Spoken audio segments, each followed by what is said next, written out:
Good afternoon, everybody. How are we? It's a newsy day indeed. And last night we saw the very best of America. After spending nearly 300 days aboard the International Space Station, Butch Wilmore and Suni Williams are back on Earth.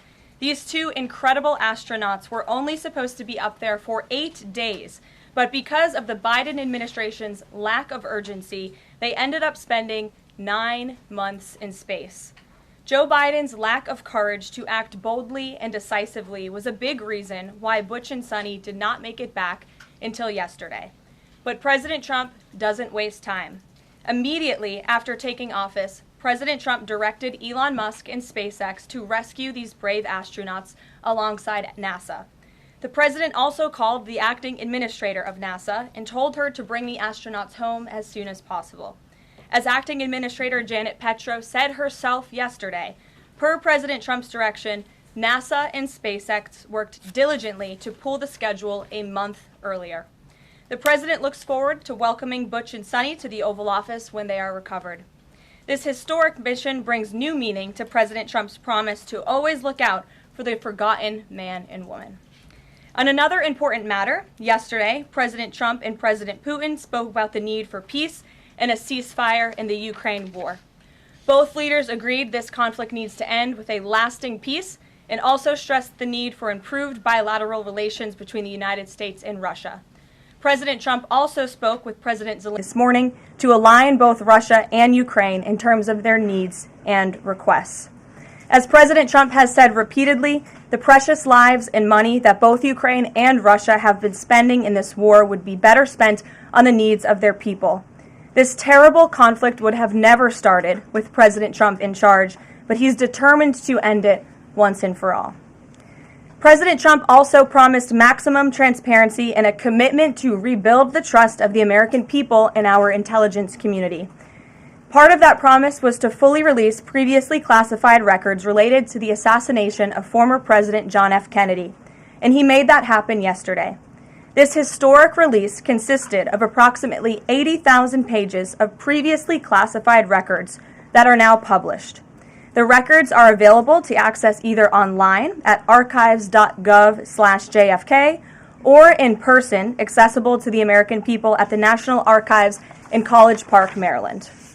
Records that are currently only available for in-person viewing are being digitized and will be uploaded in the coming days. On another note, positive economic data continues to pour in, showing the immediate impact of President Trump's pro-growth agenda. After suffering a steep decline in the final year of the Biden administration, the manufacturing sector came roaring back in February. Industrial production surged in February. These are new numbers. 3 times at a greater 3 times rate than the expectations to its highest ever recorded level. And President Trump's laser focus on massive deregulation and unleashing our domestic energy industry is leading to stabilities for Americans' bottom lines.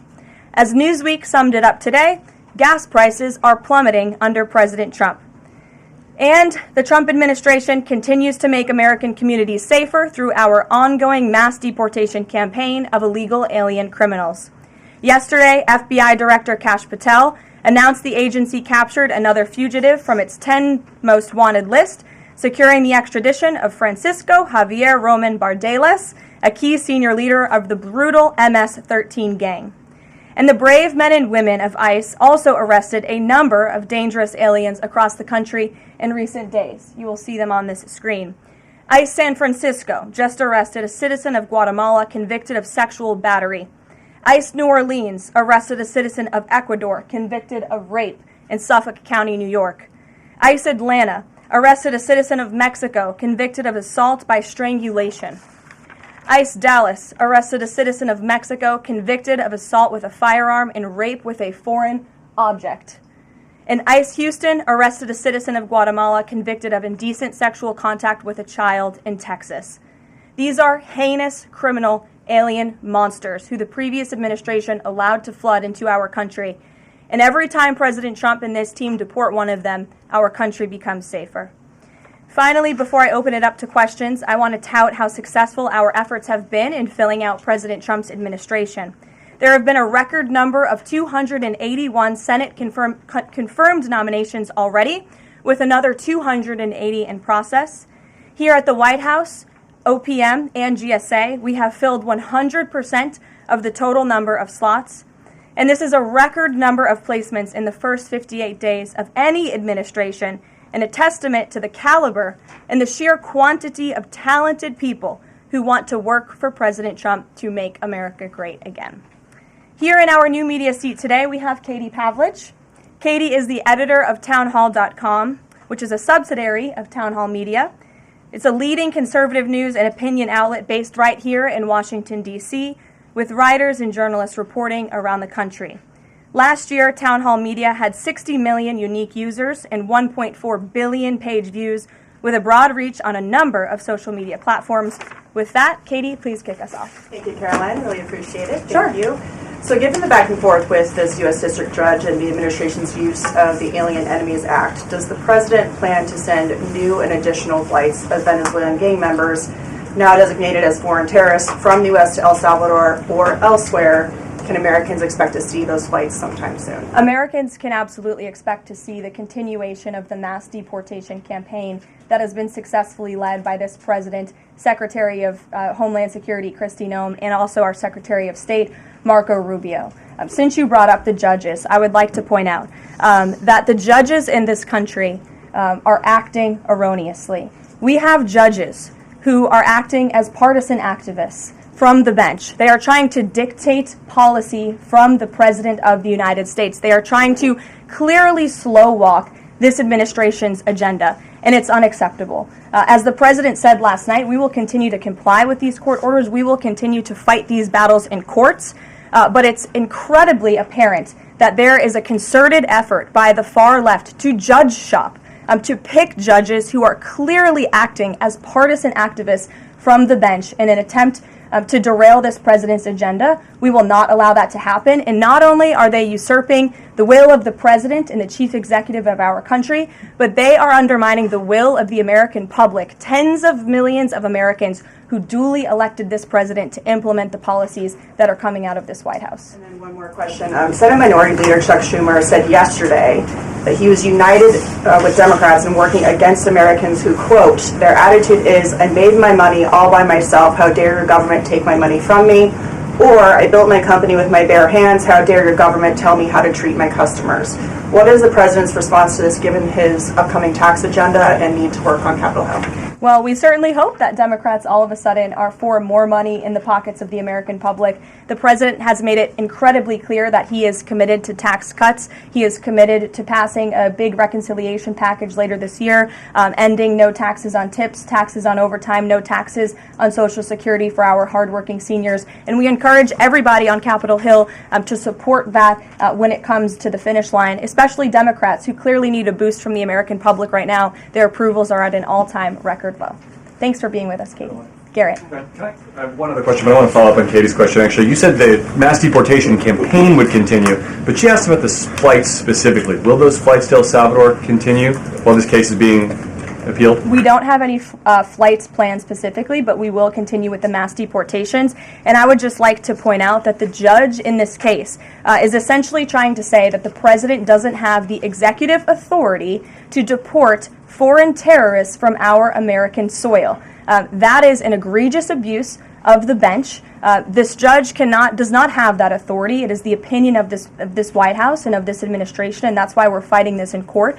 And it's very, very clear that this is an activist judge who is trying to usurp the president's authority. Under the Alien Enemies Act, the president has this power, and that's why this deportation campaign has continued. And this judge, Judge Boasberg, is a Democrat activist. He was appointed by Barack Obama. His wife has donated more than $10,000 to Democrats, and he has consistently shown his disdain for this president and his policies, and it's unacceptable. Right where I wanted to go about the idea that these people are all foreign terrorists, but Judge Boasberg was originally appointed by George W. Bush and then elevated by Barack Obama. I just feel like I should clear that up. Well, let me just say something to that effect, Garrett. 67% of all of the injunctions in this century have come against which president? Donald J. Trump. Let me say that again. 60% of the injunctions Bipartisan activists in the judicial branch have come against President Donald Trump, and 92% of those have been from Democrat-appointed judges. This is a clear, concerted effort by leftists who don't like this president and are trying to impose or slow down his agenda. So, given that, do you think it's a good use of Congress's time and the president's political capital to try to impeach and remove a federal judge, which would take 67 votes you're unlikely to get in the Senate? Well, look, the president has made it clear that he believes this judge in this case should be impeached, and he has also made it clear that he has great respect for the Chief Justice John Roberts, and it's incumbent upon the Supreme Court to rein in these activist judges. These partisan activists are undermining the judicial branch by doing so. We have co-equal branches of government for a reason, and the president feels very strongly about that. Jackie. Thanks, Karoline. What options does the president have to, he says he's going to follow court orders. He wouldn't defy a court order, but he's raised these concerns about these judges acting in such a partisan way. What option does he have to ensure that his agenda continues to move forward while this is ongoing and the judges appear to be trying to just block and delay and impede? Well, you're right. They are trying to block, delay, and impede. This is lawfare. The president is no stranger to it. He faced it in his campaign, and this is a continuation of the lawfare that President Trump faced as a candidate, and he's now unfortunately facing as a president. Clearly, these partisan activists in the judicial branch didn't get the memo on November 5th when the American people overwhelmingly re-elected this president to continue with mass deportations. So White House counsel and the Department of Justice are working on this. They're appealing these cases, and we will continue to use the full weight of the White House counsel's office and the president's team of lawyers to fight this in court, because we know we will win, even if we have to go all the way to the Supreme Court. One more on TDA.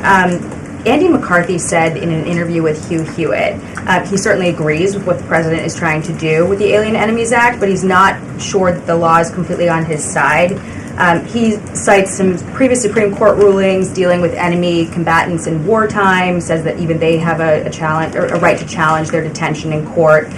He raised concern also that while TDA has been designated as a terrorist organization, these individuals hadn't been prosecuted for terrorism. So my question is, will the president ask Congress potentially to declare war on these cartels for the invasion that he's talked about so that he's on stronger legal footing? Well, we absolutely disagree with the legal opinion of the individual that you mentioned. We would not have moved forward with this if we didn't believe the president. This was within the president's executive authority to continue with this mass deportation effort under the authority provided to him under the Alien Enemies Act. And when you read the act, as I did last time at the podium, a predatory incursion is absolutely what has happened with Tren de Aragua. They have been sent here by the hostile Maduro regime in Venezuela, and the president, immediately upon taking office, designated TDA as a foreign terrorist organization. And under this act, it is within the president's authority to deport these terrorists. And anybody trying to defend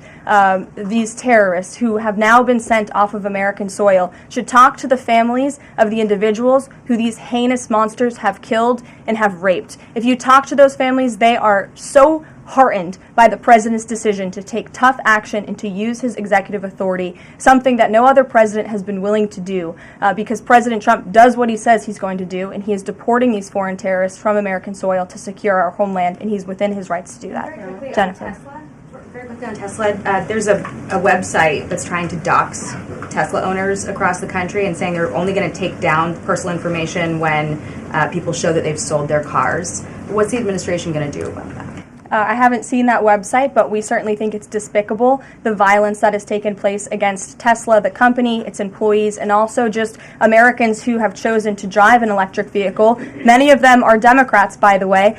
Democrats were big supporters of Tesla and of electric vehicles until Elon Musk decided to vote for Donald Trump. So we would like Democrats to also come out and condemn this heinous violence that we have seen, and I believe the Attorney General has said she's investigating these incidents as acts of domestic terrorism. Jennifer. On Ukraine, can you say, is the White House going to pause foreign military aid or intelligence sharing with Ukraine, as Russia says it's pushing for, And then I have a follow-up on the Federal Trade Commission. Sure.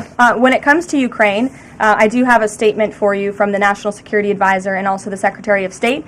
First, I'd like to reiterate what the President said earlier following his call with President Zelensky this morning. He said he just completed a very good telephone call with President Zelensky. It lasted approximately 1 hour. Much of the discussion was based on the call made yesterday with President Putin in order to align both Russia and Ukraine in terms of their requests and needs. We are very much on track, and I will ask Secretary of State Marco Rubio and Mike Waltz to give an accurate description of the points discussed. That statement will be put out shortly. Well, I have that statement for you right here. Bear with me as I read it. Today, President Trump and Ukraine's President Volodymyr Zelensky had a fantastic phone conversation. President Zelensky thanked President Trump for a productive start for the work of the Ukrainian and American teams in Jeddah on March 11th. The meeting of the senior officials from both nations significantly helped in moving toward ending the war. President Zelensky thanked President Trump for the support of the United States, especially the Javelin missiles that President Trump was first to provide in his efforts towards peace. The leaders agreed Ukraine and America will continue working together to bring about a real end to the war, and that lasting peace under President Trump's leadership can be achieved. President Trump fully briefed President Zelensky on his conversation with Putin and the key issues discussed. They reviewed the situation in Kursk and agreed to share information closely between their defense staffs as the battlefield situation evolved. President Zelensky asked for additional air defense systems to protect his civilians, particularly Patriot missile systems, and President Trump agreed to work with him to find what was available, particularly in Europe. The two leaders also agreed on a partial ceasefire against energy. Technical teams will meet in Saudi Arabia in the coming days to discuss broadening the ceasefire to the Black Sea on the way to a full ceasefire. They agreed this could be the first step toward the full end of the war and ensuring security.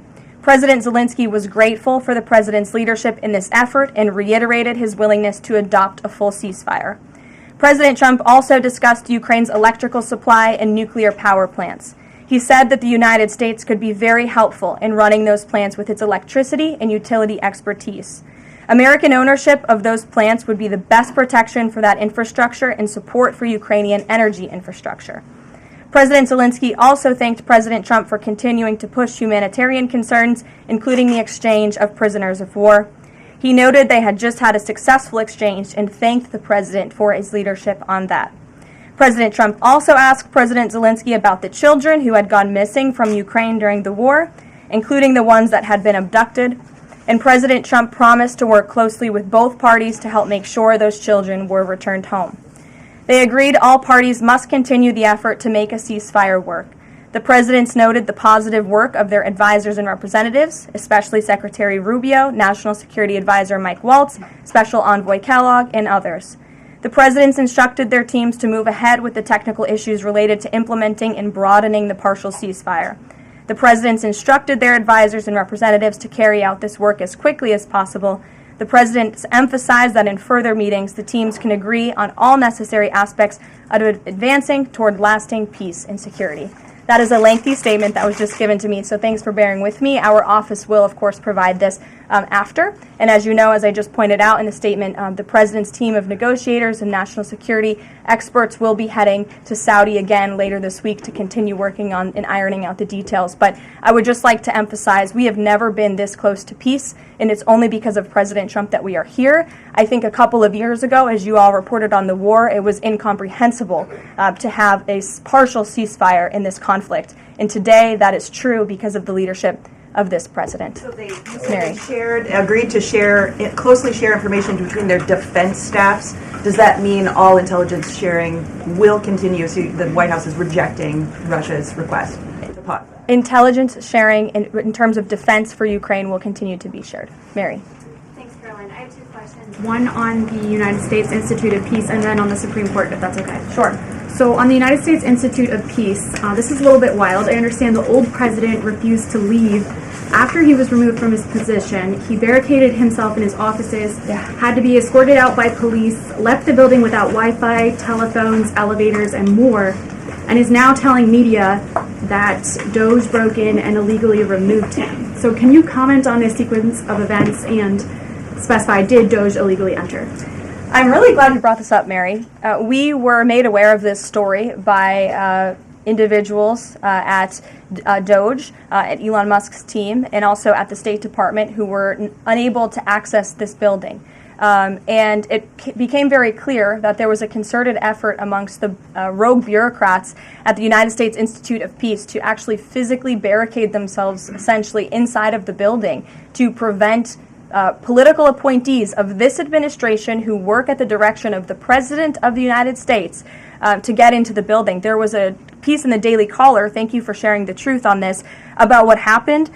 Staff contacted the MPD in an attempt to prevent DOGE personnel from entering. They barricaded the doors. They also disabled telephone lines, internet connections, and other IT infrastructure within the building. They distributed flyers internally, encouraging each other to basically prevent these individuals from accessing the building. I use this to say this is what DOGE and this administration is facing. It's a resistance from bureaucrats who don't want to see change in this city. President Trump was elected on an overwhelming mandate to seek change and implement change, and this is unacceptable behavior. Thank you. And just really quick on the Supreme Court, I know it's been almost 3 years now since the leak of the draft Dobbs opinion to Politico, actually. A leak which sparked protesting outside the homes of the justices and even brought on one attempted assassination attempt. I know Justice Alito said that it made the justices targets for assassination, but yet the Supreme Court has not tracked down any leaker. Does the White House have interest in finding out who that leaker was, and can you comment on that at all? I know generally speaking the president has an interest in finding leakers and he believes it's unacceptable, and it's the position of this administration. You've seen the Secretary of Homeland Security has taken tough action at her agency. Leaking is unacceptable to this president and to the leaders across the board in this cabinet, especially when it puts people in harm's way.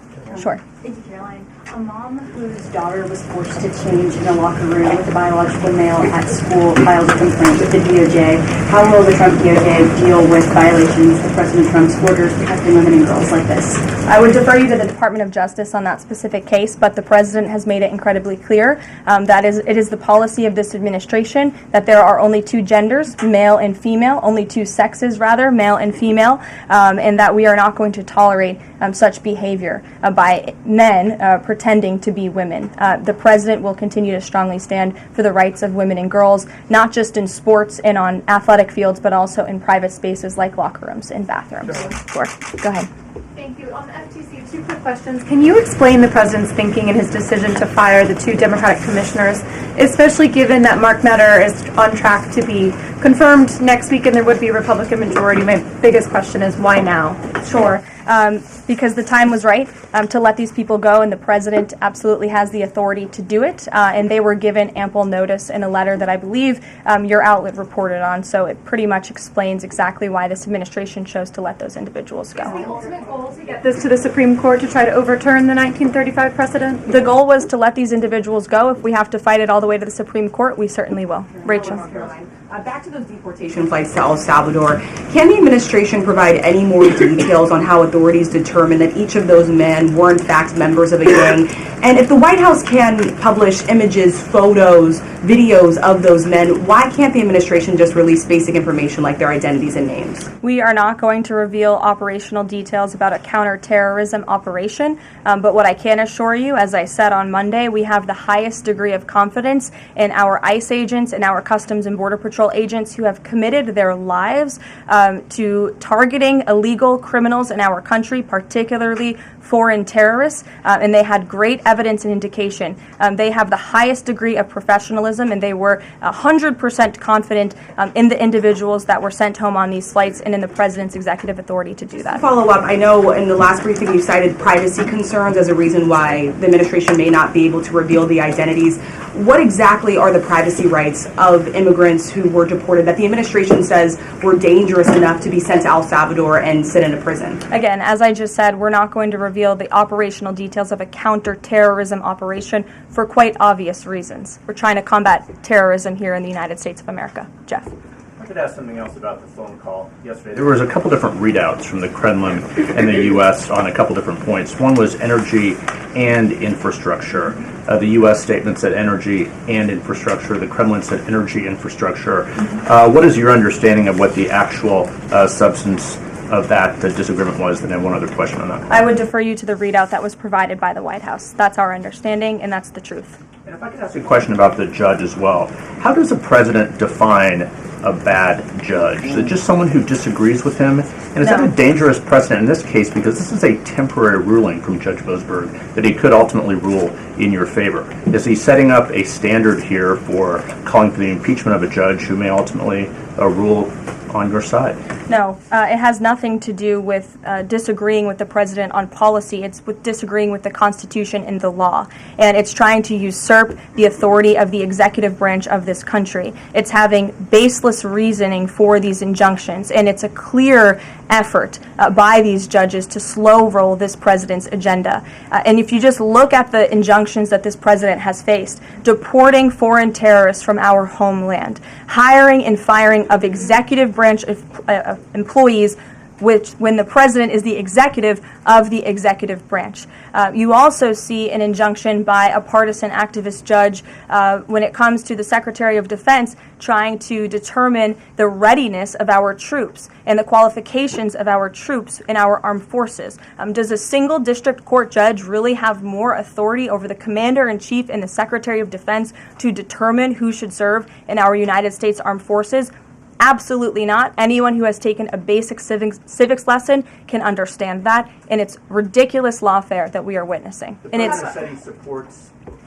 The president said he respects the Chief Justice here. Mm-hmm. Does he respect him specifically on this case and this opinion, or respects him overall? And has he spoken to any other Supreme Court justices? The president respects Chief Justice Roberts overall. He just expressed that to me in the Oval Office, but it's also quite clear that the Supreme Court needs to rein in these judges who are acting as partisan activists, and they are undermining the judicial branch, and it's a dereliction of duty on their behalf. Deanna, go ahead. Thank you so much, Caroline. On the call with Zelensky, did they discuss the minerals deal at all? Is that back on the table, and what do the Ukrainians have to do to get that back on the table? And then one on the Russia call as well. Again, I just provided a very lengthy readout of the call that was provided by the Secretary of State and the National Security Advisor. And now we have moved beyond the economic minerals deal. We are at a place of peace. We're at a partial ceasefire, and we're moving towards a full ceasefire and a long-standing peace in this conflict. And that's great news for the American public. Kremlin readout mentioned that Trump and Putin spoke about potential U.S.-Russia hockey games. And the Kremlin readout also said that Russia wanted the U.S. to stop U.S. intelligence and U.S. funding to Ukraine. The president has said that that conversation did not happen. Just wondering if you can get us any more clarity on that. And also, again, if it's energy infrastructure or if it's energy and infrastructure, because I think there is a big difference between that. Again, as for the readouts of the call, I would defer you to ours. And when it comes to the topic of hockey, it did come up. However, we're more interested in securing a peace deal than scheduling hockey games right now. Sean. Hey, about the deportation flight. So, was it the president himself who directed the planes to stay in the air after the judge ordered them to turn back?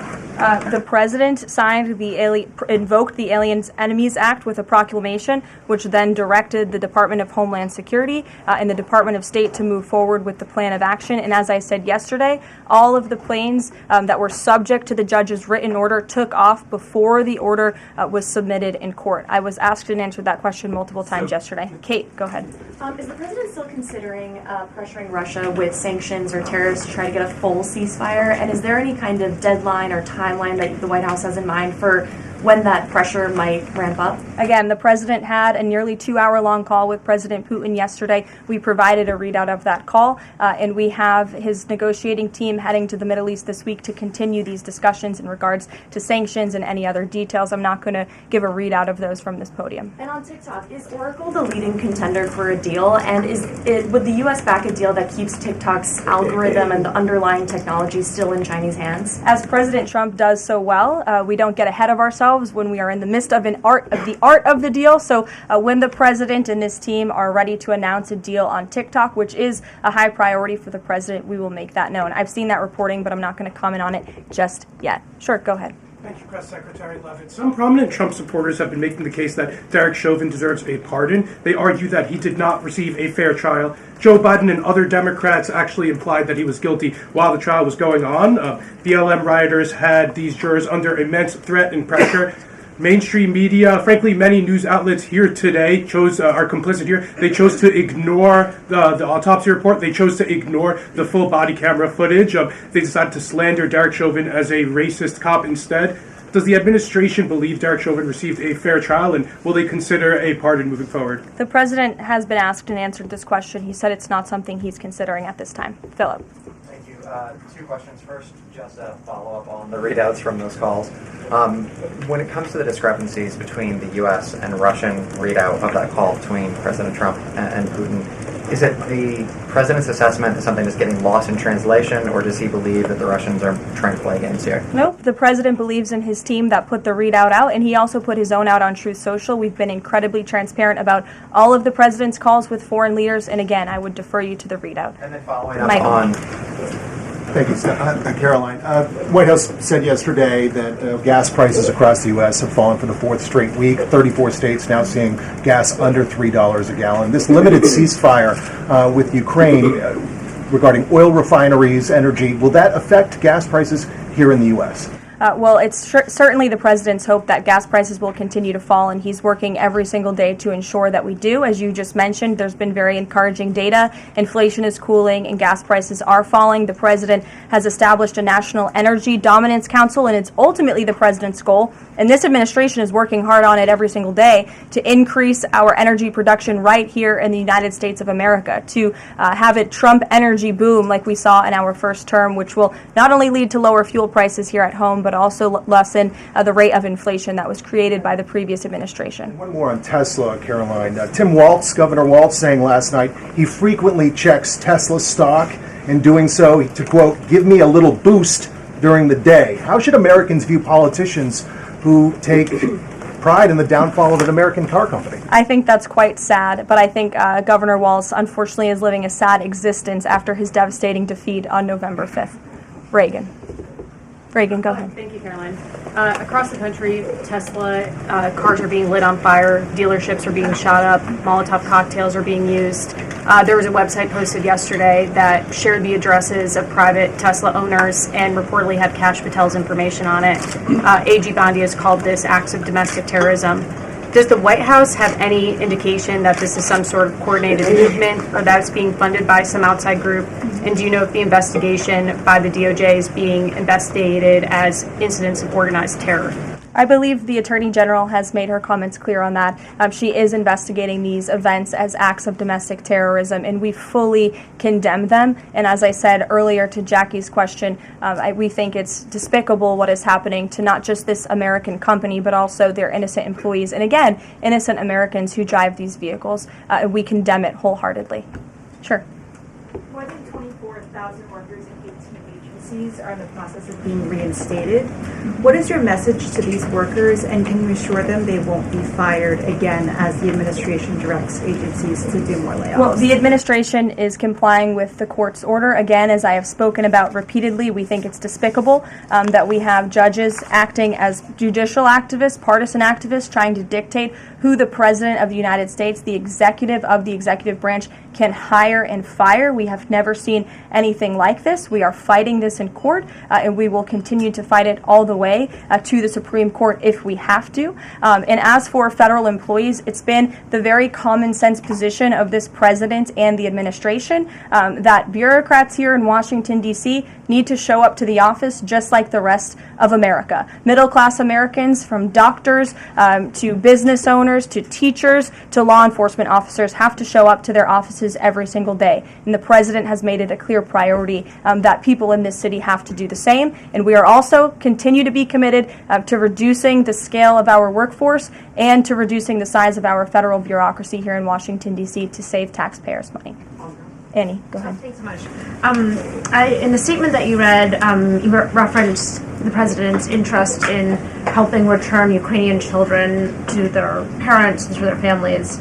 There's an organization that provides intel and information about those children that their aid has been cut. It's a Yale University program that used foreign aid. And I'm curious if, as part of this new thinking with Ukraine, that aid might be unfrozen. I have no updates about that or that specific program at this time.